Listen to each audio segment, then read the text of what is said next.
Good evening, everyone, and welcome to our new educational webinar where we thrive, converse, and learn together.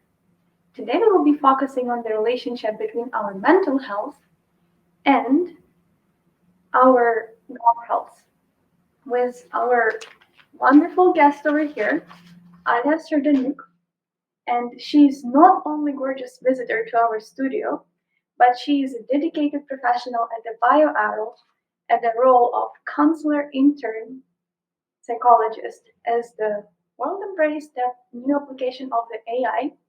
She is actually standing at the forefront, actively involved in the producing innovative solutions for the mental health professionals, including her BioCare Bot for crisis intervention. So before we start, I actually want to encourage everyone to type your questions in the chat as we are actively monitoring and will be answering the questions during the flow of the conversation. So thank you very much. And why don't we move forward to talk more about how our gut and mental health are connected. Recently, we had a conversation on our precision health and how our food choices can affect our microbiome. So today we will delve deeper and learn how our mental health, our mental state can affect our gut health. So from the mental health perspective, how big of a role our emotional state plays in our digestive routine, right? There's a lot of people struggling from the gastroenterological disorders, sorry for that, such as irritable bowel syndrome, IBS in short. So, Alya, can you please tell us more? Yeah, so negative emotions like stress, anxiety, and frustration have been shown to contribute to the onset and escalation of IBS-related symptoms such as pain, constipation, irritation, and different things like that. Stomach upset being one of them that's commonly reported. So by exploring emotional nuances, people can realize the dynamic between their emotional states and IBS symptoms and uncover strategies to manage them effectively. Okay, that's wonderful, actually. So is there any way we have different types of therapies that can actually help us to, learn more and maybe control the symptoms of our stress or anxiety or anything that then can help us to mitigate the symptomatics of the irritation in our bowel? Yeah, so generally psychotherapy principles, mostly cognitive behavioral therapy, which address the mental aspect of it and the way you process emotions and the way that you attribute different things to your emotional states. Those are the ones that we focus on. There's also dialectical behavioral therapy, DBT, which focuses on the rational mind and the emotional mind and bridging them together. And those are important tools in unraveling how negative emotions can impact the severity of gastrointestinal inflammation. Wow, okay, those pretty fancy words. Meanwhile, I see a couple people mention it. You can come closer to me as they don't see you. Of course. Now you can see our gorgeous.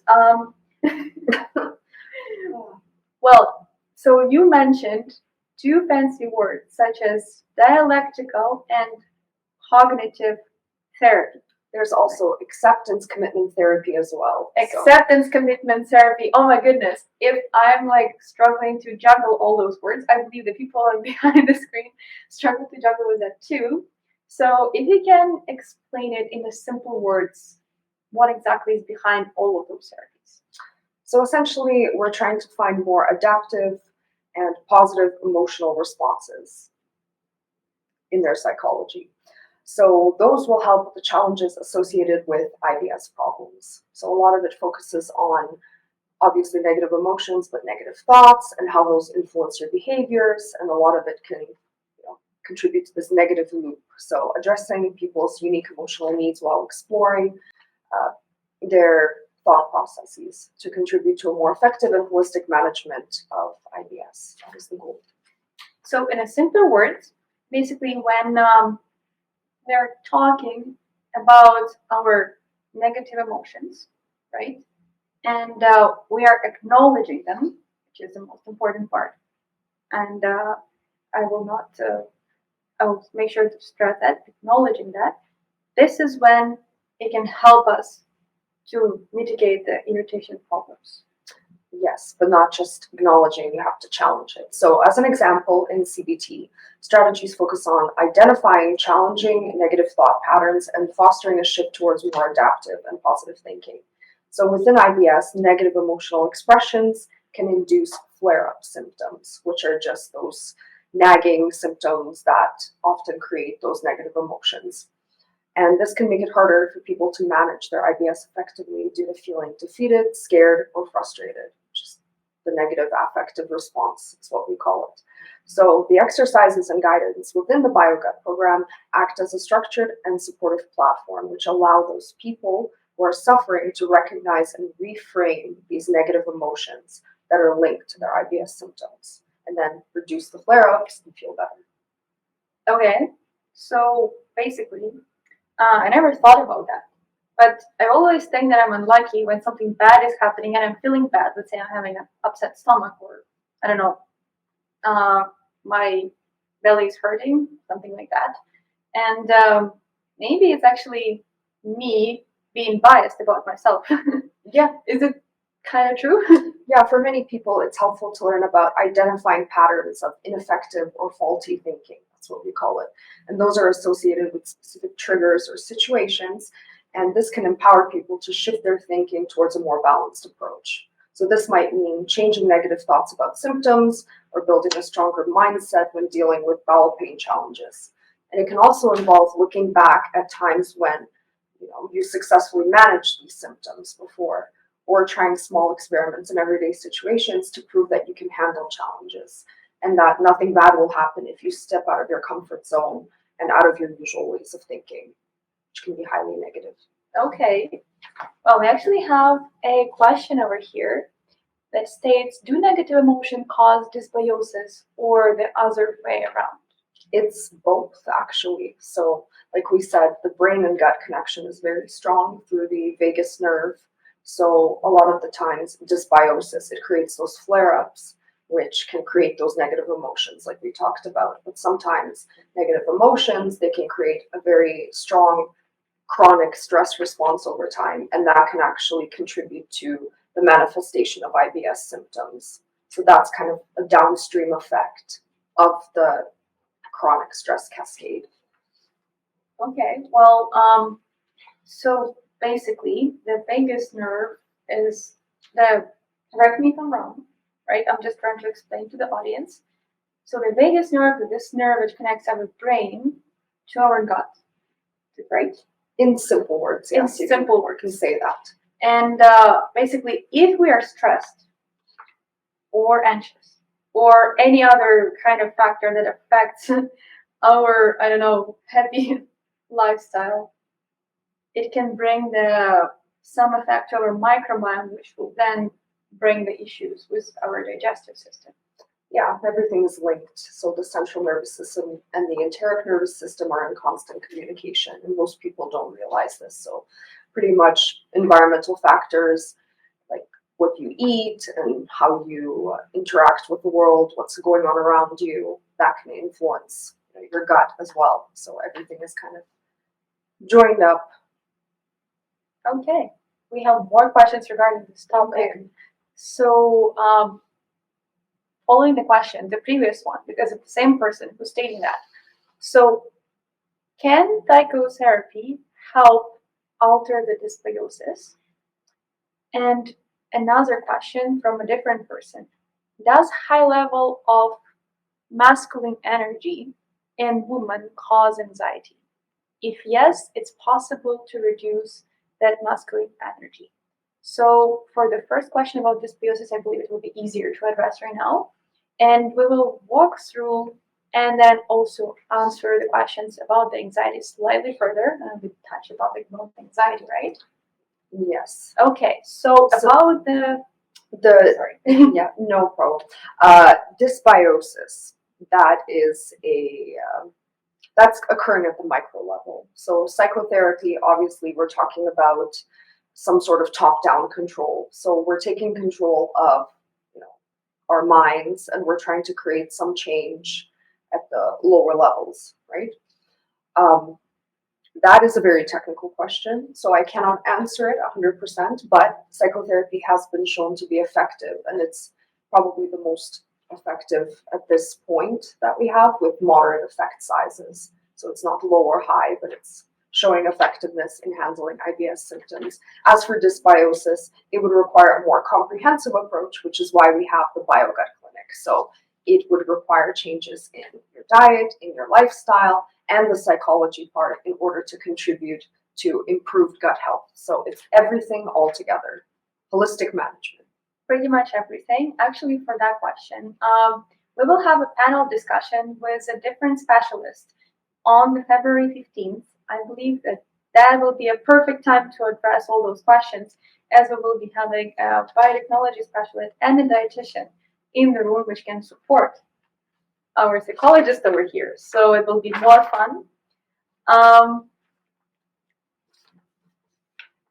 So there's one more question. Can we consider this temporary negative thoughts as an early sign of some major mental disorder?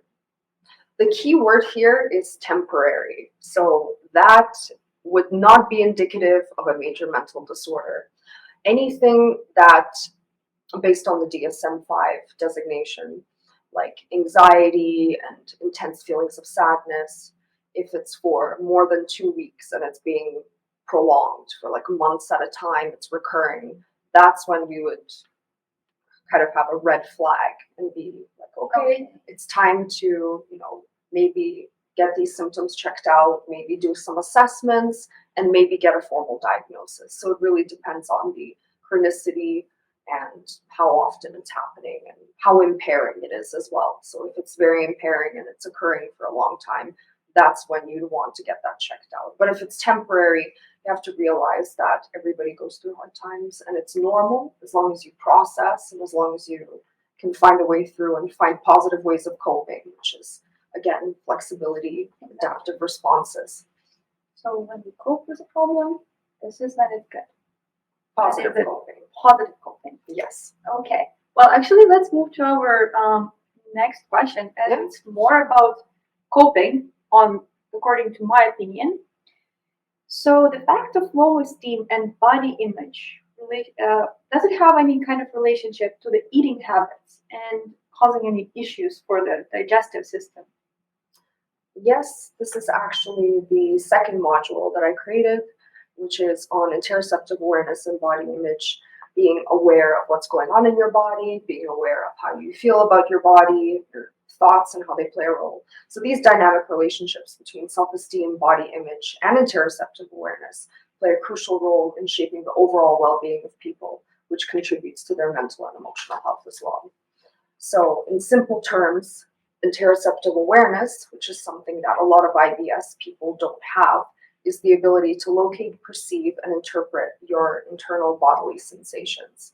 So in the context of IBS, this awareness becomes crucial because people learn to recognize subtle cues and changes within their bodies and their guts, and this may signal an impending flare-up. So if you know what's going on, you can plan ahead, or you can get some sort of intervention and do the positive coping, which will help you in the long run. Okay. So as I understand, the interoceptive awareness, again, very fancy words, this is when you try to think about, okay, I have uneasy stomach, right? This is when I will feel bad, and I will be feeling bad only about uneasy stomach, not because of my uneasy stomach, my legs are not carrying me, my head is in pain, I have like so much stress from work and everything else. Like, it just helps you to focus that, okay, it centers you in that feeling. That feeling, and do not allow you to go and blame everyone else. Yes, simply because of that. We call that rumination, when you start thinking over and over again and you start creating scenarios in your head, and that can lead to broader problems emotionally, like catastrophizing, which is when you have very big emotions and you tend to exaggerate what's going on, and in a negative way, of course. So we want to avoid catastrophizing because that can feed back in and create more inflammation. Wonderful. Yeah. It's actually pretty much insightful. I'm one of those people who exaggerate things sometimes. And we have one more question regarding the antidepressants. And antidepressants usually prescribed for IBS. Can you explain the reason prescribing antidepressant for the IBS? Do you believe we can address this question? Is it more of a sensitive topic for some people? It can be sensitive, but also antidepressants is in the realm of psychiatry and medicine, and everyone is very individual when it comes to antidepressants. So I cannot speak on the general behalf of people because everyone's unique.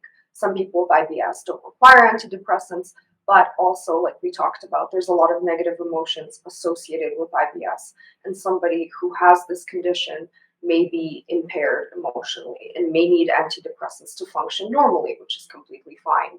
This is why you speak to your psychiatrist and your mental health professional for more individual and detailed advice.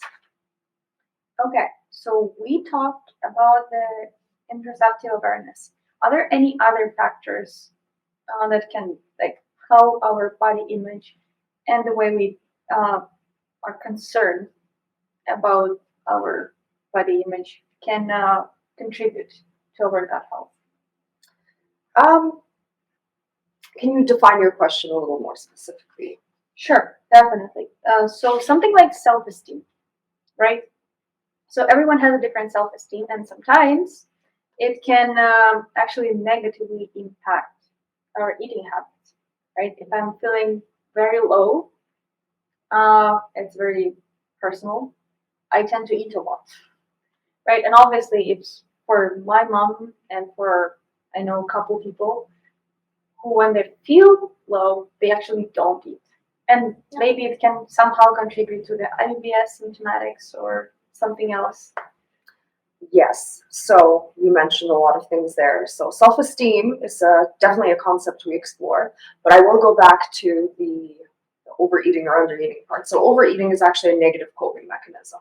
So when you feel overwhelmed, you can't cope with your emotions, you turn to the things that are not cheap in a way, but a quick fix to get dopamine levels up. So dopamine is a feel-good neurotransmitter.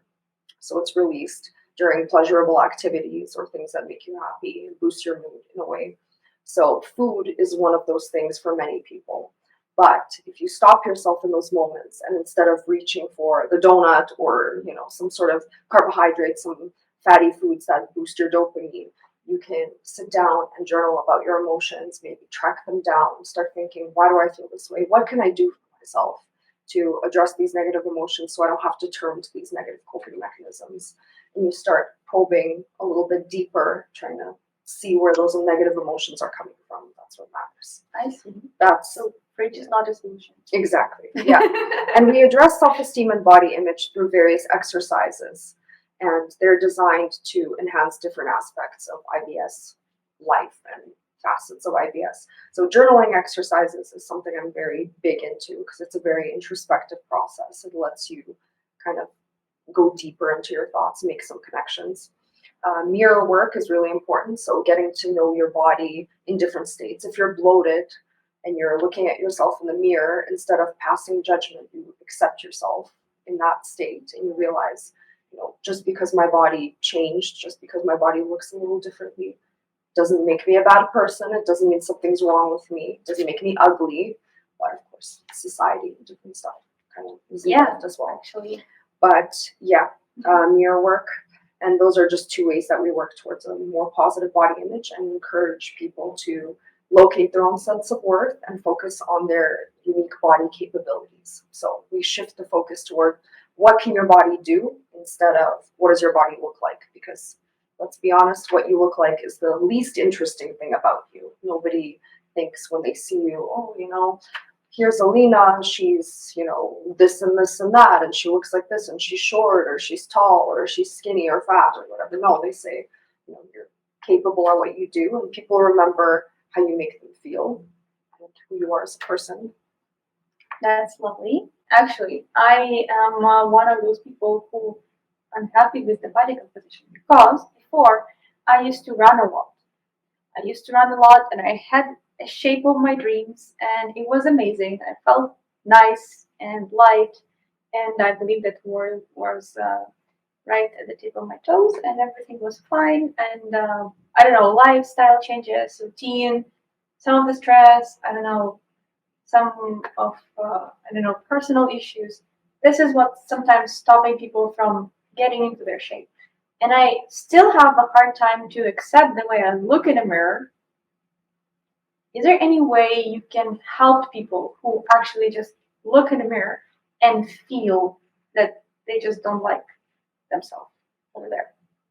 And that's actually one thing that I would like to talk about. So there's nothing wrong with wanting to better your appearance. That's perfectly fine. So the problem is when you start to put yourself down and you start using negative language. So I frequently talk about the concept of body neutrality as opposed to promoting body positivity and feeling amazing about your body 100%. So I think it's crucial to highlight this aspect. In our approach at BioGut, patients are encouraged to adopt a more realistic and level-headed perspective towards their body image. So the idea isn't to put pressure onto people into feeling positive about the way that they look 24/7, because this is unrealistic. Everybody is only human. There's outside influences bombarding us, social media, movies, whatever. You see people a certain way. There's diet culture constantly feeding into us that we have to eat a certain way and exercise a certain way to be beautiful. But here we understand that one can respect their body without necessarily loving it unconditionally. So this is important within IBS specifically because people might have specific goals like weight loss for their joint health or just to feel better in general. And maybe they're dealing with symptom-related body fluctuations like chronic bloating, which makes them feel worse about themselves. So we go back to self-esteem and raising it up so that when this kind of stuff happens, you don't automatically resort to putting yourself down and being highly negative about yourself. You have a more balanced perspective, like, okay, I don't feel good. I'm not 100% positive about myself, but I'll get through this, and I accept myself. This is my vessel, and I'll take care of it. And be more kind. Okay, so Self-compassion, that's the word. self-compassion and acceptance. Yeah. So two key words. Actually, we have two questions. We've addressed those. Oh, we addressed those already. Yeah. I saw that we did not. So back to body composition. So it's acceptable to want to change your body composition and to feel uncomfortable because of the way you look sometimes. However, we emphasize the importance of pursuing these goals in a healthy manner that doesn't involve self-criticism and doesn't negatively impact your self-esteem. So we have to work with experts here, and we have to, of course, not only address the mental health component, but we have to work with, fitness experts, nutrition experts to make sure that we're doing it in a healthy way. That's the key word, and that's what the BioGut Clinic focuses on too. So we have the registered kinesiologist and nutritionist who makes custom plans for everybody based on their unique goals without kind of resorting to negative tactics to achieve your goals. You mentioned, I have a slightly personal question, but and maybe it will be actually relating to some of the people who are watching us today. So sometimes we don't know how to be more positive. Is there any words, maybe strategies, right? Like looking in the mirror and telling you can do it. It doesn't really work for me, but some people tell that helps. Maybe those can help with accepting yourself. Is there anything that you can advise? Yes, there's actually little things that you can do, like gratitude. That is a big thing. And a lot of people, they go about their day and they're looking only at the negative stuff that's going on.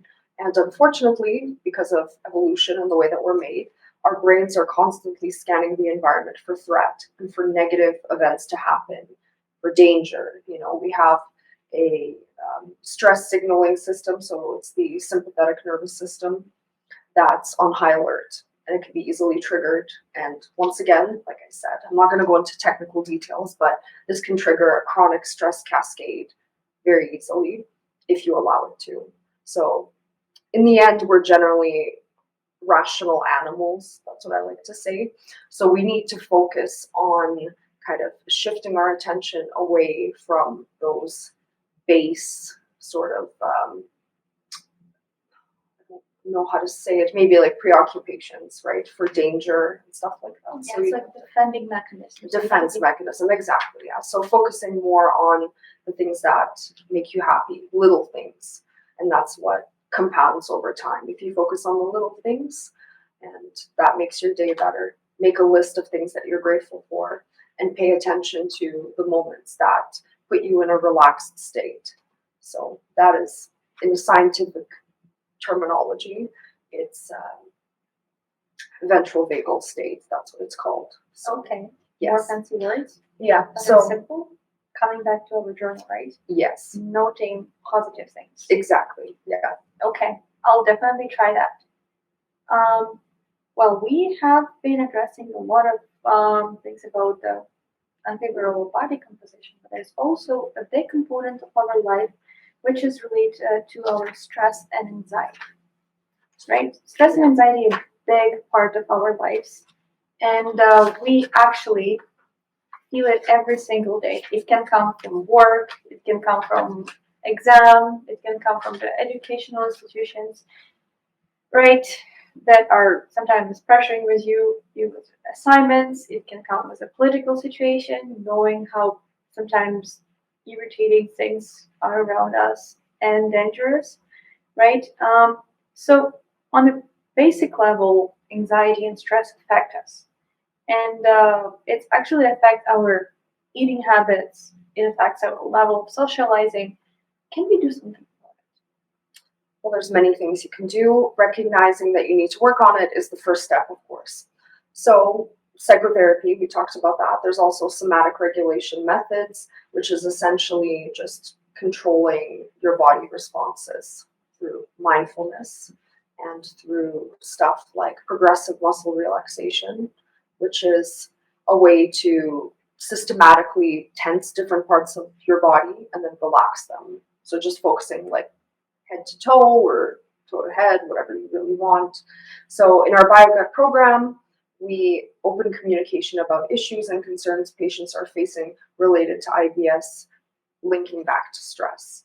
So a lot of it, again, is mental. So addressing distorted thoughts linked to anxiety, such as discussing concerns about social events, for example, cognitive restructuring, which just means changing the phrases in your mind. So if you have a negative phrase that you keep repeating, you neutralize it and you switch it over into a more positive form. Of course, changing irrational beliefs and promoting more balanced thinking. So a lot of it is just reframing distorted thoughts, and that's what creates the anxiety and creates the stress. And there's different things you can do, like reality testing or behavioral experiments. So if you tell yourself you can't do something, or you're feeling anxious or stressed about something, you kind of challenge yourself in a way and you ask, pros and cons. What's the worst that can happen? What's the best that can happen? You make a list and you go out and you challenge yourself and you do it, right? And then you compare. You can measure like your level of stress and anxiety on a scale of 1 to 10 before and after, and you can see, hey, this actually wasn't so bad. So a lot of it is just about challenging the expectation of a negative outcome. And by undertaking these reality changing experiments, for example, people can gain valuable insights into the actual likelihood of their feared scenario happening.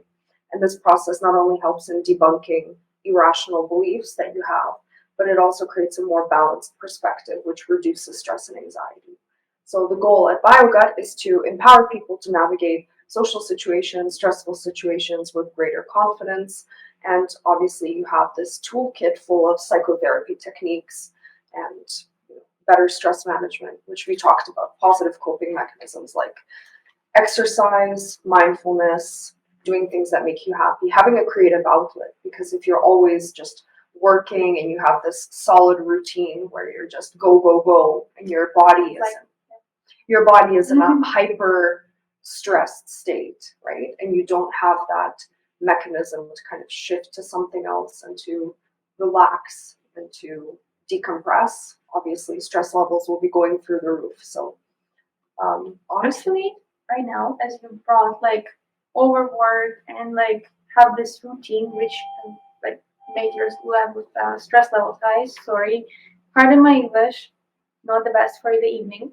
Addressing the question that happened about the masculine energy. If you can just quickly type in the chat yes or no. But like masculine energy, do you mean more of like making decisions, or I don't know, stress more or do more? Oh, making decisions, right? So, career wise. So basically, stress caused by the career and the happiness of the decision that you make from day to day life, it can affect on your mental health. So, let me rephrase whatever I believe you asked, and then you can tell yes or no. So, does the happiness of making decisions in a woman affect mental health? The concept of overdoing something that you do from your day-to-day activities, and how does it bring you to feel an anxiety, right? So sometimes this is a very deep question because women are actually the prime demographic that experience IBS, especially middle-aged women and busy career women, and the women generally have a lot going on, as we know.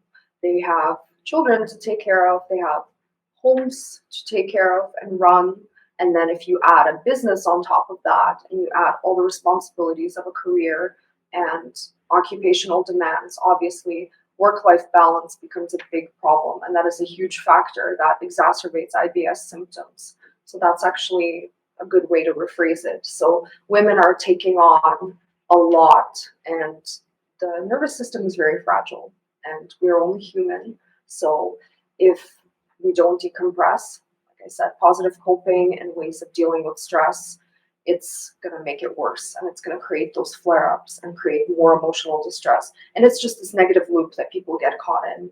So here, social factors come into play. So being supportive, receiving support as a woman, receiving help, and not being afraid to say, this is how I feel, and I'm going through this, I need help. I need help with housework and getting help taking care of children. And generally women are very critical of themselves, and that criticism obviously can lower self-esteem, and something we call self-efficacy, which is your belief in handling tough situations. So it's tied to your level of resilience and how strong you feel in handling bad moments and things that happen to you. So honestly, just being more open and communicating with other people when you need help, and receiving that help, and not kind of biting off more than you can chew, I guess you can say. So easier said than done because of the craziness in the world, but I know, but still, I feel like, as you mentioned in the beginning of our webinar, is that the not only admitting the problem, but focusing on the problem. Exactly. Not running away from it. This is what can help, right? So even probably a little steps. Actually, recently I watched the video on the YouTube that it's easier to focus on the problem when you just break down everything to a little step. So writing an email, it can be down to like such a weird little details that just turn on your laptop, open Outlook. This is it. Like you just have these two steps, exactly. and this can help you. Yeah, and for a lot of people, it's just asking for help is a big deal. Yeah. And sometimes you just have to get some help. You just have to ask somebody for just assistance. And women are obviously more affected with responsibilities, different things tying the home and work together. So it's important to get that support when you need it, so you don't feel like you're bogged down. So, well, I believe it's the question of asking help is perspective of women and men, right? Of and course, anyone, yes. Everyone should probably stress right now, including me in here, because I'm looking very smart telling that yes, it's something that is important, but I struggle to tell, hey, can you help? by myself, right? So probably we'll need to focus on that. On that topic, there are a lot of men struggling with IBS too, even though women are the major demographic that has been marginalized and should be more focused on within the research. But men generally as well, they are less vocal about their symptoms and what they're going through, and they feel more shame because of stereotypes in society that men have to be strong and that men have to be quiet and deal with it and not share. So communication is important for both sexes, obviously. So, Well, now we know that focusing on the communication, especially at the time when you are at the low, is extremely important. exactly. So bringing it up, I believe, is a very important thing to do. And actually, I want to remind everyone, if you still have any questions, feel free to type them in the chat, as we want to learn more about what your coping was, right? So feel free. We are looking for more questions. So, well, we already told that talking about the problem can solve a lot of problems, right? Yeah. But is there any explanation how exactly it works? Or not really? Well, talking, of course, is just one side of the coin. You actually have to approach the problem and you have to deal with it proactively. Like we said, we're not running away from it. So another example that we can talk about that illustrates the techniques available to patients is exposure therapy. So gradual exposure therapy is part of the psychotherapy techniques, and we focus on that. So consider, in this case, a patient who has developed anxiety about specific foods that are triggering IBS symptoms. In the BioGut program, exposure therapy is something we use to systematically address and alleviate their anxiety over this food. So it involves controlled introduction of something that scares the person, feared, we say stimuli in this case. So it's certain foods.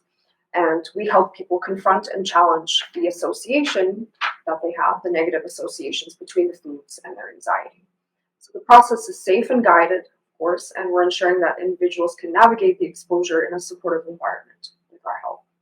So in this case, the exposure is designed to be incremental, so it doesn't overwhelm the person. So they experience like little bits and pieces of what scares them, which is this food in this case.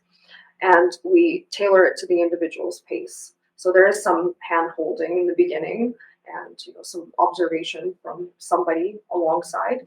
But in the end, we're ensuring a gradual desensitization to the anxiety triggers. So as people repeatedly engage with exposure situations, the anxiety will diminish over time. So this process creates more adaptive responses, like we said, to the feared stimuli. In this case, it would be the specific food, and this would create a reduction in stress and anxiety. So exposure therapy is a valuable tool for patients, and this is a way to reshape their relationship with food and to remove any anxiety related to dietary choices. And of course, this will create a more adaptive and resilient mindset when navigating IBS or other health concerns. So proactive, that's the word that we're using. I see. Well, so summarizing everything that you told, according to my understanding. So basically, when we are constantly exposed to a fear, right? Let's say I'm fearing broccoli. My friends will laugh right now. I really hate them. And I don't know, I just keep having this very negative feedback of just eating them. I don't like them. So basically, if I will be constantly, time to time, being exposed to, let's say, bits by bits of eating broccoli, this, I don't know, maybe mental opinion that broccoli are bad, like actually super bad and super disgusting, can fade away after some time. It can, yes, but you have to kind of think about the root cause of why you hate it.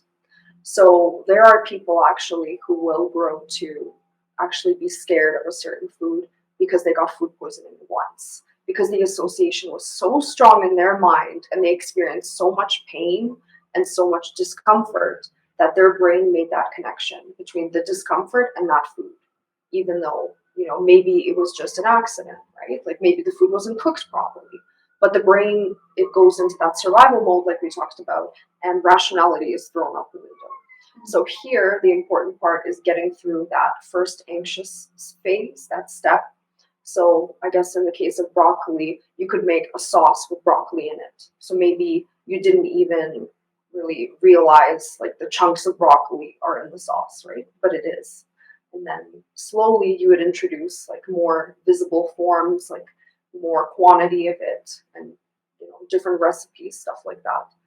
But yeah, the whole point is to break that negative association and to realize this food is not going to harm me. It's not scary. I may have had a bad experience, but it's not really connected. It's just the way the brain makes that association. Okay. Yeah. Actually, yeah, it goes deep to the childhood. I remember that I really hated since the childhood.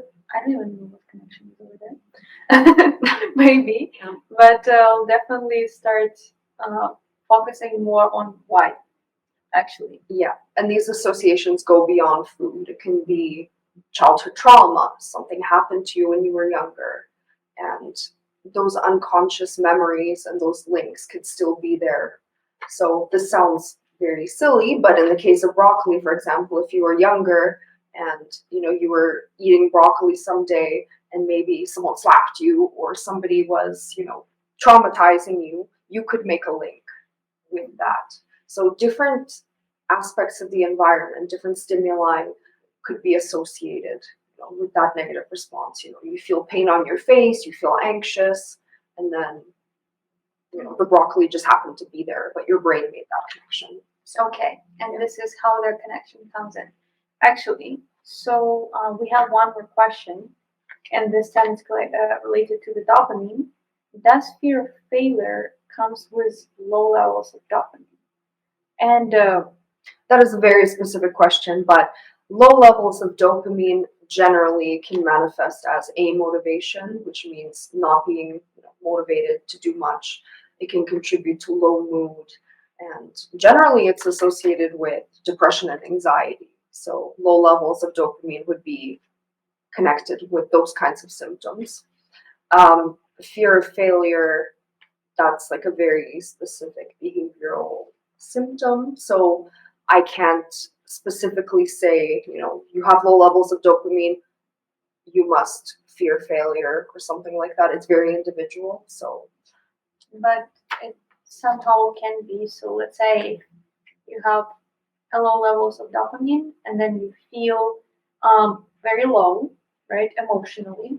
And this is what can potentially in some people cause the fear of anxiety. It's not a direct relationship. It's not a direct relationship. But it could be associated, yes. Okay. Of course. That's good to know. Because fear of failure, it's more on the side of anxiety and low levels of dopamine. That's linked to anxiety as well. I can see how it's connected. Me looking at the broccoli, my dopamine levels are dropping. I feel low. I have depression and anxiety. And I failure to accomplish eating the broccoli. Like, it's all making sense to me now. Exactly, yeah. Coming back to broccoli, I'm actually dressed like one. Yeah, that. Associations. Yeah. Well, plays a big role in our lives. Well, I believe it was a very great discussion, and we also want to open the room for some more questions for the people if you want to jump in and ask something. And meanwhile, I don't actually have a lot of questions related to the gut-brain vagus nerve, right? This is what it's called, the vagus nerve. I don't even know how to pronounce it. The vagus nerve. Okay, now we know. Well, I didn't even realize that even an ability to cope with the stress, like telling yourself and focus on something, can bring such a major problems for your digestion and for the microbiome, right? Because honestly, I just never thought in my entire life that mental health has such a big impact on eating. For me, eating was like, okay, it's just part of my life. I don't know, it's probably something in my family that, yeah, you gotta eat breakfast, lunch, and dinner, and there's no discussion. Yeah, But food is just like anything. It can function as, punishment. It can be a tool for a lot of negative behaviors as well. So we want to address that, of course. yeah, rage is not a solution. That's what I learned from today. If I feel low and I feel like I want a donut or something sweet, maybe I don't want a donut or sweet. I just need to think what is triggering that.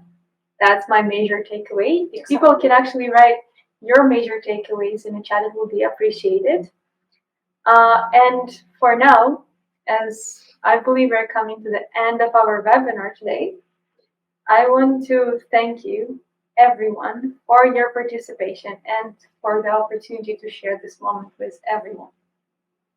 Right? As it's been more than just collection of the words. It has been a journey of ideas, insights, maybe inspiration for someone. For me, it's for eating broccoli. And I believe that everyone contributed to the richness of our discussion today. And whether it's implementing a new approach or fostering collaboration or sharing the newfound wisdom with other people, or maybe figuring out that there are some solutions to the current problem that I'm facing, right? Especially after today, as we've been talking about a lot of different problems and potential solutions. So knowing the problem, acknowledging it, and focusing and be ready to deal with it, I believe this is a major takeaway for now. I want to thank Alya very much for being such a wonderful person who joined us today and told us so much about a lot of fancy words that we are now know, and telling how we can tell us more the gut health and mental health and how it's related. Well, we may be apart for some time. However, I want to stress and attention that we have webinars every 2 weeks. So we will be glad to see you joining in 2 weeks for our new webinar, which will be focusing on the bioinformatics. And thank you everyone for joining. Thank you for the valuable insights. Thank you for being a lovely host.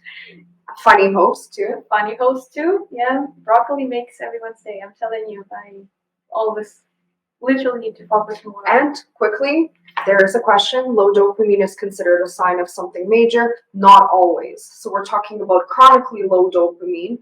This is symptomatic, obviously. It could signal something, but it could also be nothing at the end of the day. You have to get yourself checked out. So, be open about your mental health. And if you're feeling low, you can explore more and see where it leads. Okay.